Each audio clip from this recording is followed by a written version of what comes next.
When people say both sides are corrupt, they're usually pointing at something real. Politicians lie. They misuse power. They enrich themselves. They cover things up. That's corruption, but it's not the kind that breaks democracy. Democratic systems are built with that expectation in mind. They assume corruption, failure, and self-interest will occur. That's why we have courts, elections, oversight, and investigations, not because they're perfect, not because they're immune to capture, but because failure is expected. A system that's never tested isn't realistic. A system that's tested constantly is the point. The deeper danger isn't corrupt individuals, it's corruption of the system itself.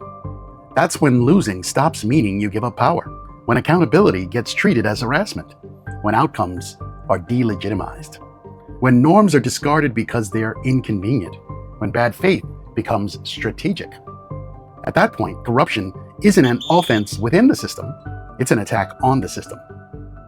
There's a difference between breaking rules and breaking the system that enforces them. Most political scandals fall into that first category. They're ugly, but the system is designed to absorb them. The second category is different.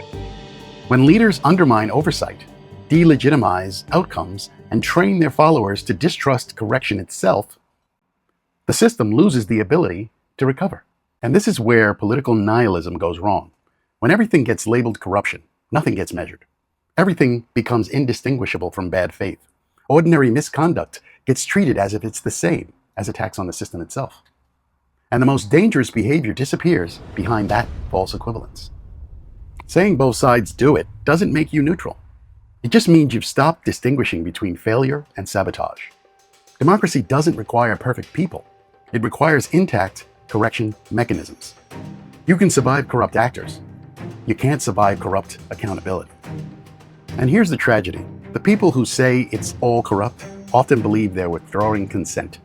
In reality, they're withdrawing support from the only structures capable of fixing anything.